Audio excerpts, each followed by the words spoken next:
नमस्कार दोस्तों, आपका स्वागत है द एशिएंट वर्ल्ड में। आज के वीडियो में हम लोग जानेंगे आखिर क्यों लेना पड़ा था भगवान विष्णु को श्री राम अवतार और उसके पीछे के कारण। भगवान श्री राम के अवतार के संबंध में केवल आम जनमानस में ही कौतूहल नहीं होता, अपितु लीलाधर भगवान शंकर अपनी अर्धांगिनी माँ पार्वती के प्रश्नों का व्यापक उत्तर देते हैं।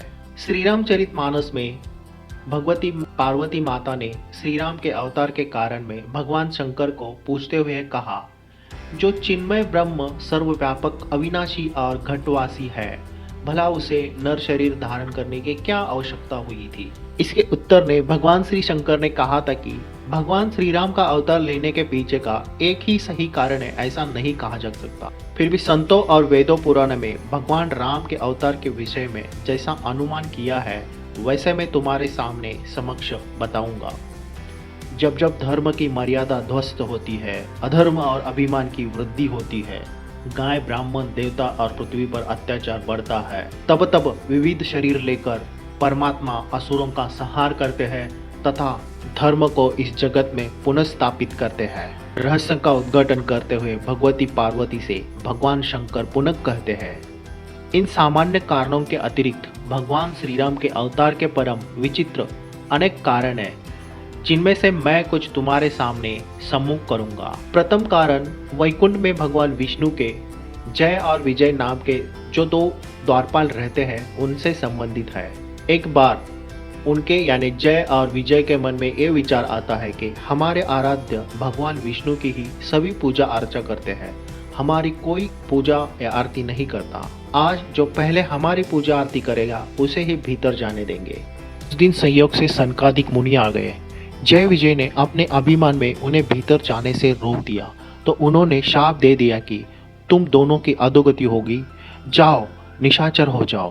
उन्हें 3 जन्मों तक राक्षस योनि में जन्म लेने का शाप दे दिया। क्षमा मांगने पर सनकादि मुनि ने कहा कि तीनों ही जन्म में तुम्हारा अंत स्वयं भगवान श्री हरि करेंगे। इस प्रकार 3 जन्म के बाद तुम्हें मोक्ष की प्राप्ति होगी। पहले जन्म में जय विजय ने हिरण्यकश्यपु या वह हिरण्याक्ष के रूप में जन्म लिया। भगवान विष्णु ने वराह अवतार लेकर हिरण्याक्ष तथा नरसिंह अवतार लेकर हिरण्यकश्यपु का वध किया। दूसरे जन्म में जय विजय ने रावण और कुंभकर्ण के रूप में जन्म लिया।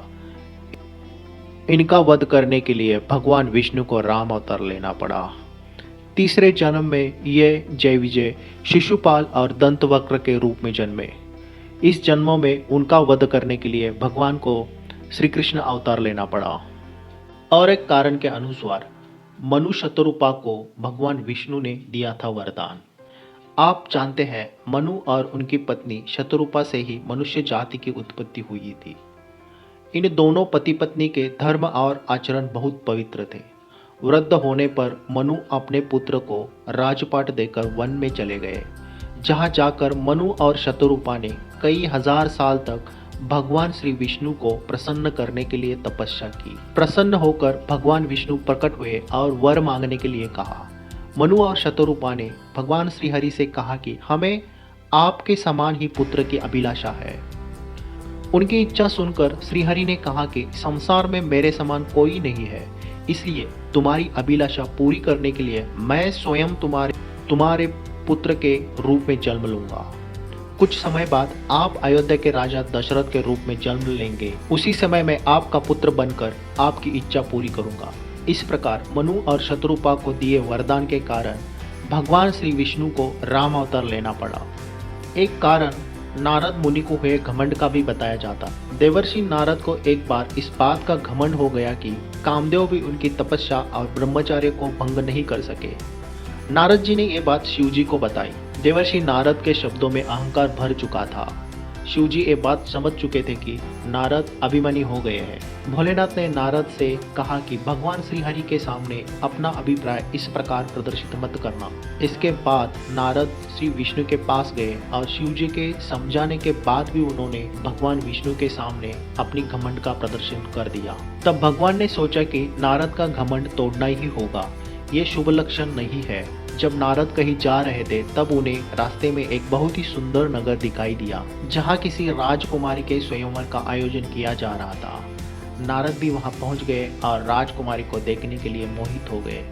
ये सब श्रीहरि की महामाया थी। राजकुमारी का रूप और सौंदर्य ने नारद के तप में भंग कर दिया। इस कारण उन्होंने राजकुमारी के स्वयंवर में हिस्सा लेने का मन बताया। नारद भगवान विष्णु के पास गए और कहा कि आप अपना सुंदर रूप मुझे दीजिए, जिसके कारण वो राजकुमारी स्वयंवर में मुझे ही पति के रूप में चुनेगी।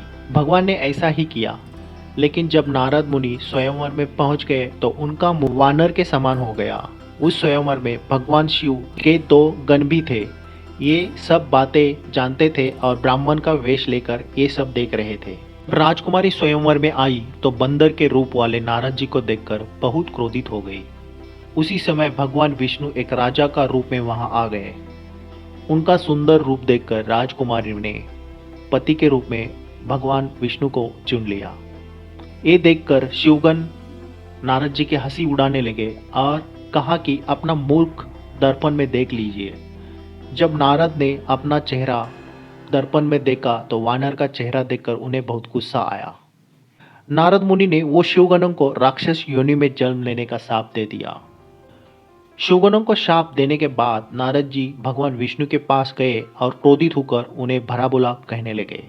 माया से मोहित होकर नारद ने श्रीहरि को शाप दिया कि जिस तरह आज मैं स्त्री के लिए व्याकुल हो रहा हूँ, उसी प्रकार आपको मनुष्य जन्म लेकर स्त्री का वियोग सहना पड़ेगा। उसी समय वानर ही तुम्हारी सहायता करेंगे। भगवान विष्णु ने कहा कि ऐसा ही हो और नारद मुनि को माया से मुक्त कर दिया। तब नारद मुनि को अपने कटुवचन और व्यवहार की बहुत ग्लानि हुई और उन्होंने श्रीहरि की क्षमा मांगी। भगवान श्रीहरि ने यह भी कहा कि ये सब मेरी इच्छा से हुआ है, अब तुम शोक न करो। उसी समय वहां भगवान के शिवगण आए जिन्हें नारद मुनि ने शाप दिया था। उन्होंने नारद मुनि से क्षमा मांगी। तब नारद मुनि ने कहा कि तुम दोनों राक्षस की योनि में जन्म लेकर सारे विश्व को जीत लोगे। तब भगवान विष्णु मनुष्य के रूप में आकर तुम्हारा वध करेंगे और तुम्हारा कल्याण होगा। नारद मुनि के उसी शाप के कारण वो शिवगणों ने रावण और कुंभकर्ण के रूप में जन्म लिया और विष्णु ने श्री राम अवतार लेकर उनका वध कर दिया। और श्री राम अवतार में भगवान विष्णु को स्त्री का वियोग सहना पड़ा, यानी सीता माता को जब रावण ले गया तब भगवान श्री राम उसके वियोग में व्याकुल हो गए थे। दोस्तों, कई अलग अलग पौराणिक कथाओं के आधार से ये कई अलग अलग दाखिले इतिहास में मिलते हैं जो कि श्री राम अवतार के बारे में बताते हैं। अगर आपको ये वीडियो अच्छी लगी हो तो लाइक ज़रूर कर देना, और आप चैनल पे नए हो तो चैनल को प्लीज़ सब्सक्राइब कर देना। Thank you very much.